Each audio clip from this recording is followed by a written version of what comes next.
menurun, tetapi ketumpatan alam semesta juga akan berkurangan. Kalau korang tengok, daripada ketumpatan 10^95 gram per sentimeter padu, alam semesta sekarang berketumpatan 10^-30 gram per sentimeter padu.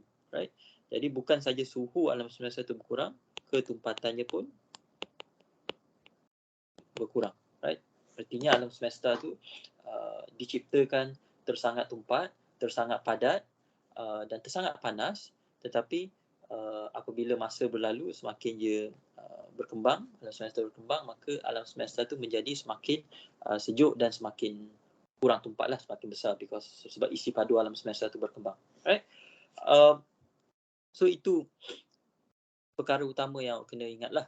Maksudnya keadaan alam semesta sewaktu ia mula-mula dilahirkan berbeza dengan keadaan alam semesta sekarang. Alam semesta sekarang, usia alam semesta sekarang adalah 13.8 bilion tahun. Right? Itu adalah usia alam semesta kita sekarang, 13.8 bilion tahun. Alam semesta kita sekarang agak sejuk, right? Dan tidak begitu tumpat, right? 10^-30 gram per sentimeter padu. Dan di setiap babak ini, right, di setiap satu babak ini ada peristiwa-peristiwa penting yang berlaku, right? Sebab semua perkara, semua benda yang kita lihat di sekeliling kita sekarang ni kan, planet, bintang, bulan, matahari, manusia, haiwan, tumbuhan, semua ni tidak diciptakan serta-merta, tidak diciptakan sekaligus semua sekali, right? Sebaliknya, setiap satu benda ni diciptakan pada peringkat-peringkat yang tertentu, right? Dan dalam kes ni memandangkan kita bercakap tentang penciptaan semesta, jadi kita tumpukan sebenarnya kepada penciptaan jirim ataupun atom itu sendiri, right? Kita nak tahu bila atom pertama wujud, sebab semua benda yang ada di alam semesta sekarang ni terbina daripada atom, kan? Jadi kita nak tahu atom ni datang dari mana, macam mana dia terbentuk, bila dia terbentuk. Dan kalau korang lihat pada rajah ni, right, atom pertama mula-mula terbentuk kira-kira 300,000 tahun selepas penciptaan alam semesta. Right? Jadi kira-kira 300,000 tahun selepas alam semesta tu bermula, atom pertama, right? Atom pertama mulai dicipta. Formation of the first atoms, right? Okay. Dan atom-atom yang terawal ni adalah atom-atom yang atom-atom unsur yang ringan lah, seperti hidrogen dan helium, right? Jadi semua hidrogen yang ada, semua atom hidrogen yang ada di sekeliling kita sekarang ni telah dicipta 300,000 tahun selepas pembentukan alam semesta. Jadi atom hidrogen adalah antara atom yang paling tua yang ada di alam semesta lah, right? Dan atom hidrogen tu akan dikitas mula dalam bintang pertama, kemudian dia akan berpindah ke bintang kedua dan semua tu, right? Jadi atom pertama terbentuk 300,000 tahun selepas alam semesta bermula, right? Dan suhu alam semesta pada ketika itu adalah kira-kira 3,000 Kelvin, right? 3,000 Kelvin ni kira-kira macam suhu permukaan matahari, right? Suhu permukaan matahari dalam 5,000 Kelvin. Jadi 300,000 tahun selepas alam semesta bermula, suhunya telah turun daripada 10^30 Kelvin. Jadi ini adalah penyusutan suhu yang agak drastik lah, right? Daripada 10^30 Kelvin dia menurun ke 3,000 Kelvin hanya selepas 300,000 tahun. Okay. Jadi itu adalah pembentukan atom yang pertama. Kita juga tahu dalam atom itu ada nukleus, right? Ada nukleus yang terdiri daripada proton dan neutron. Nukleus ini dikelilingi oleh elektron, right? Jadi sebelum boleh adanya atom, right, proton dan neutron mesti diciptakan terlebih dahulu, kan? Sebab proton dan neutron itu lebih asas daripada atom itu sendiri. Dan dalam rajah ni, proton dan neutron diciptakan lebih awal, right? Kira-kira kalau kat sini beberapa mikrosaat selepas alam semesta diciptakan, right? Jadi kalau lihat kat sini 10 kuasa negatif 6, this is around micro. 10 kuasa negatif 4, this is around 10 to the ini 10 ialah dalam 1 mikrosaat selepas alam semesta diciptakan, maka proton dan neutron pertama telah dibentuk, right? Kemudian daripada proton dan neutron ni nak membentuk atom, proton dan neutron ni perlu bergabung membentuk nukleus, right? Jadi nukleus yang pertama terbentuk kira-kira 1 ke 20 minit selepas alam semesta diciptakan, right? Dan nukleus ini apabila dia berjaya menangkap satu elektron atau berjaya menangkap elektron, maka dia akan membentuk atom, right? Jadi kalau korang tengok, korang lihat proton dan neutron diciptakan kira-kira 1 mikrosaat selepas penciptaan alam semesta bermula, right? Kemudian 1 ke 20 minit selepas itu nukleus pertama dibentuk. Kemudian hanya 300,000 tahun selepas itu atom pertama terbentuk, right? Jadi kalau korang tengok apa yang diciptakan terlebih dahulu adalah zarah yang lebih asas, right? Jadi kita ada atom, dalam atom ada nukleus, ada elektron, right? Dalam nukleus ada proton dan neutron. Jadi kalau orang tanya antara proton, neutron, atom dan nukleus mana yang akan diciptakan terlebih dahulu, proton dan neutron itu mesti diciptakan terlebih dahulu sebab proton dan neutron itu yang lebih asas berbanding dengan nukleus dan atom, right?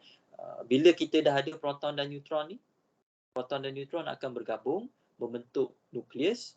Kemudian nukleus ni pula akan menangkap elektron dan membentuk atom, right? Jadi ini yang kita maksudkan bila kita kata proses pembentukan alam semesta atau proses pembentukan atom, proses pembentukan jirim itu berlaku secara berperingkat, right? Dia bukannya alam semesta tu terbentuk lepas tu semua atom-atom dah wujud, tak. Baliknya apa yang akan dibentuk terlebih dahulu adalah zarah-zarah yang asas, right? Proton, neutron. Kemudian proton dan neutron ni akan bergabung membentuk nukleus, right? Kemudian nukleus ini akan menangkap elektron membentuk atom, right? Kalau kita pergi lebih awal daripada itu, right, sebelum pembentukan proton dan neutron, apa yang ada adalah apa yang dipanggil sebagai quark. Quark ini adalah zarah asas yang membentuk proton dan neutron, right? Jadi dalam atom ada nukleus. Jadi saya tulislah dalam atom, saya buat macam ni lah. Dalam atom ada nukleus dan juga elektron, right? Dalam nukleus ni pula ada proton dan neutron. Dalam proton dan neutron ni pula ada zarah yang dipanggil quark, right? Jadi zarah quark ini adalah zarah yang paling asas sekali untuk membentuk jirim, right? Tanpa quark maka tak akan adalah proton dan neutron. Tanpa ada proton dan neutron tak akan adalah nukleus. Tanpa nukleus tak akan adalah atom, right? Jadi dari segi urutan mana yang perlu terbentuk terlebih dahulu, quark yang mesti terbentuk terlebih dahulu, diikuti oleh proton dan neutron, diikuti oleh nukleus, kemudian akhir sekali barulah atom terbentuk, right? Dan kalau korang tengok quark telah wujud ataupun terbentuk kira-kira 10 kuasa negatif 32 saat selepas alam semesta bermula, right? Kalau saya nak awak faham betapa kecilnya semasa ni, 10 kuasa negatif 32 saat, right? 1/10^32 saat. Maksudnya awak bayangkan satu saat tu awak bahagikan kepada 32 bahagian yang sama, right? So daripada peringkat ini ke peringkat ini, sampai ke sini, ini semua mengambil masa dalam 1/20 minit. Right? Jadi kalau korang tengok dalam tempoh 1/20 minit ni, begitu quark telah terbentuk. Kemudian proton dan neutron telah terbentuk. Right? Maksudnya kalau kita undur masa, right? 1 minit selepas alam semesta tercipta, alam semesta sudah pun mengandungi proton dan neutron, right? Dan macam mana kita tahu semua ni? Kita tahu semua ni, satu disebabkan menggunakan teori-teori fizik kita, right? Khususnya teori-teori manakala ini adalah berkenaan dengan proton dan neutron, berkenaan dengan zarah, berkenaan dengan benda-benda yang halus, benda-benda mikroskopik, maka teori fizik yang relevan dalam hal ini adalah fizik kuantum, right? Fizik kuantum. Right? Dan seperti mana yang kita dah bincangkan minggu lepas, salah satu daripada tiang dalam fizik moden adalah fizik kuantum. Jadi ini adalah contoh bagaimana fizik moden menyumbang kepada kefahaman kita tentang asal-usul alam semesta. Right? Sebab di bawah fizik moden itulah adanya teori kuantum, adanya fizik kuantum. Dan menggunakan fizik kuantum itulah kita boleh memahami asal-usul alam semesta. Right? Selain daripada menggunakan teori untuk meramalkan keadaan alam semesta sewaktu dia masih awak, sewaktu dia masih muda ni, kalau korang tengok dalam rajah ni, di belah sini, right? Di bahagian sebelum warna lain lah senang. Di belah sini, right? Kalau korang tengok keadaan alam semesta awal ini juga boleh diselidiki menerusi eksperimen, right? The Large Hadron Collider, the First Cyclotron, semua ini adalah nama radas-radas yang boleh kita gunakan, ataupun yang digunakan oleh ahli fizik lah untuk mengkaji keadaan alam semesta sewaktu dia masih muda. Right? Jadi kalau pernah dengar pasal LHC, the Large Hadron Collider, ianya sebuah pemecut zarah, it's a particle accelerator. The Large Hadron Collider ni, pemecut zarah yang bernama Large Hadron Collider ni, dia boleh mensimulasi, memodelkan, right, keadaan alam semesta sehingga peringkat ini, right, until this quark plasma era, right.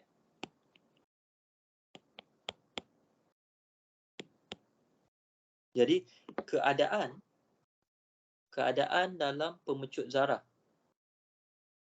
LHC yang bernama LHC ni, the Large Hadron Collider ni, menyerupai keadaan alam semesta sewaktu era quark, sewaktu era plasma, quark dan gluon ini, right? Jadi umat manusia, kita sebagai umat manusia, kita sudah berjaya, kita sekarang ni berada di tahap di mana kita telah pun mencipta mesin yang boleh meneroka, yang boleh menyiasat, yang boleh mensimulasikan ataupun yang boleh membayangkan keadaan suhu dan ketumpatan yang sangat ekstrim yang pernah wujud ketika alam semesta masih muda, right? Dan ini adalah satu pencapaian yang besar lah untuk umat manusia, right? Bayangkan kita hanyalah bukan hanyalah, bayangkan kita satu-satunya makhluk di alam semesta ini yang berjaya memecahkan rahsia tentang asal-usul permulaan alam semesta, dan kita dengan teori-teori kita, dengan mesin-mesin yang kita ciptakan. Sekiranya wujud makhluk asing lain di alam semesta, barangkali mereka pun bergantung pada sama ada mereka lebih canggih daripada kita ataupun tidak. Barangkali mereka juga, sekiranya mereka lebih canggih daripada kita dan mereka pintar seperti kita juga, barangkali mereka mereka juga akan menemukan perkara yang sama, right? Sebab mereka juga mengkaji alam semesta yang sama, right? Tetapi buat masa ini kita cuma tahu akan kewujudan kita cuma tahu satu saja makhluk pintar yang ada di alam semesta, iaitu manusia, right? Dan tidak sampai belasan ribu tahun sejarah umat manusia, kita sudah pun berada di tahap di mana kita boleh meneroka dan menyiasat asal-usul penciptaan alam semesta. Dan semua itu berlaku ialah berkat kemajuan sains dan teknologi kita, dan juga yang didorong oleh semangat ingin tahu kita, right? Jadi apa yang tugasan satu ingin awak lakukan adalah untuk awak menjelaskan bagaimana fizik moden boleh membantu kita untuk memahami asal-usul alam semesta, right? Dan kunci yang penting untuk menjawab tugasan pertama itu adalah untuk awak fikir, kan dalam perbincangan kita pada minggu lepas, mana ke moden let's see. Okay. Right? Okay. I think it's this one, right? Dalam perbincangan kita pada minggu lepas, saya ada cakap yang dalam fizik ni ada banyak cabang, dan setiap satu cabang ni dibezakan berdasarkan apa yang dikaji oleh setiap cabang tersebut, right? Kalau misalnya cabang itu mengkaji tentang haba, maka dia jatuh bawah termodinamik. Kalau dia mengkaji tentang kemagnetan, bahan magnet, maka dia jatuh bawah magnet lah. Right? Kalau dia mengkaji tentang elektrik, maka dia jatuh bawah keelektrikan. Kalau dia kaji tentang cahaya, maka dia jatuh bawah optik. Right? Dan jadi untuk tugasan yang pertama tu, fenomena yang dikaji, adalah tentang let's see dia. Okay. Tentang asal usul alam semesta. Khususnya tentang atom, right? Atom, kemudian tentang nukleus, kemudian tentang proton, kemudian tentang neutron, kemudian tentang quark, right? Jadi fenomena yang menjadi tumpuan adalah ini, tentang zarah, right? Atom, tentang nukleus, tentang proton, tentang neutron, tentang quark, right? Jadi awak kena fikir dalam fizik, cabang apa yang mengkaji tentang zarah, right? Cabang apa dalam fizik yang mengkaji tentang zarah, right? Dan awak kena faham zarah ni adalah dia objek mikroskopik, kan? Dan seperti mana yang kita bincangkan minggu lepas, apa-apa yang bersifat mikroskopik ni jatuh di bawah teori kuantum, right? Teori kuantum. Jadi tanpa adanya teori kuantum, maka kita tidak boleh meneroka bagaimana atom, nukleus, proton, neutron, quark tu semua terbentuk, right? Jadi secara mudahnya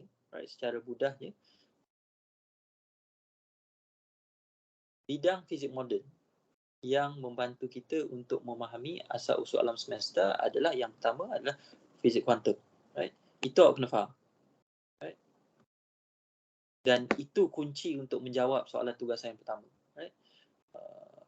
Dan selepas itu awak boleh olah macam mana fizik kuantum ni, macam mana pengetahuan tentang fizik kuantum ataupun teori dalam fizik kuantum ni boleh membantu kita untuk memahami asal-usul alam semesta.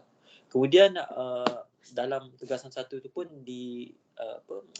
awak diminta untuk menyatakan apakah persoalan yang masih belum terjawab dalam apabila kita meneroka asal-usul alam semesta ni. Dan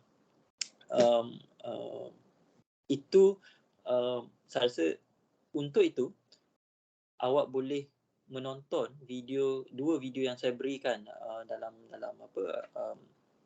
di grup Telegram tu.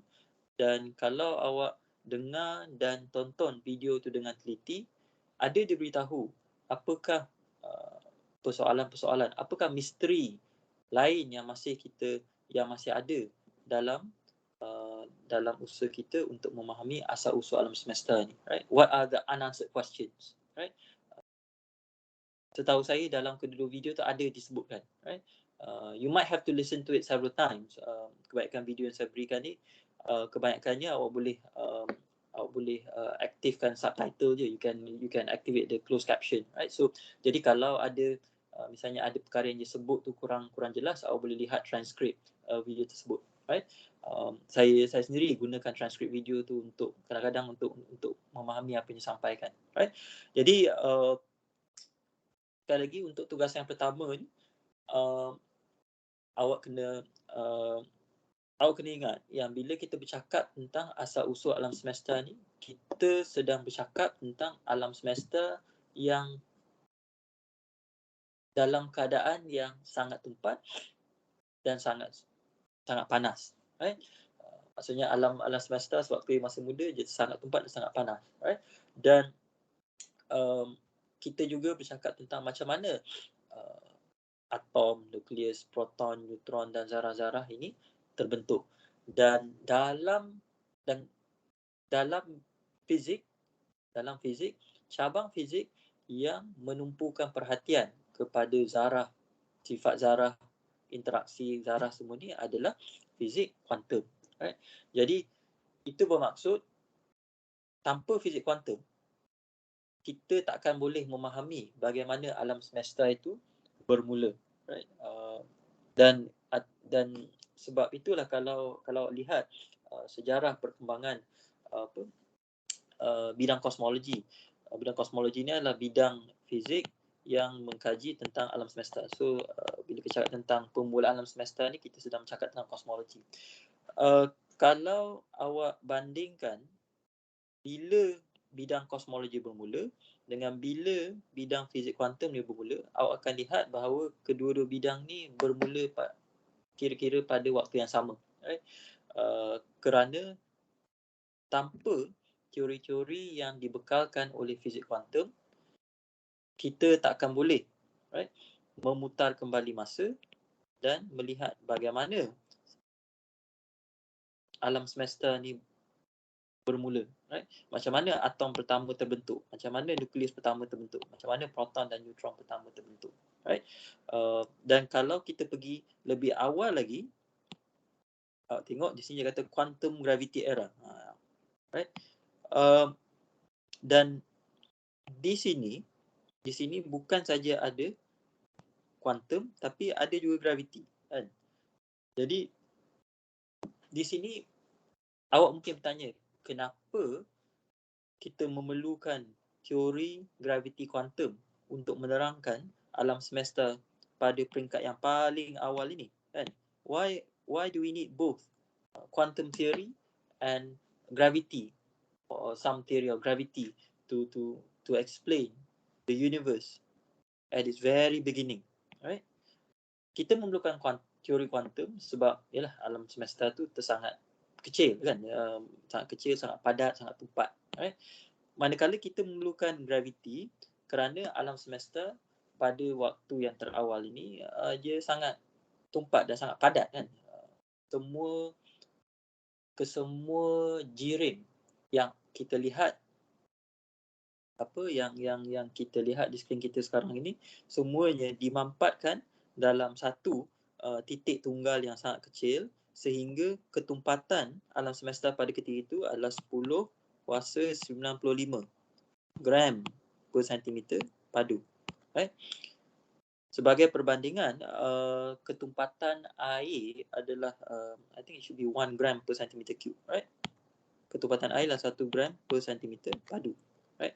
Manakala ketumpatan alam semesta pada detik-detik yang paling awal sekali adalah 10 kuasa 95 gram per sentimeter padu. Memandangkan alam semesta pada detik yang terawal ini dia kecil, right? Jadi kita perlukan teori kuantum.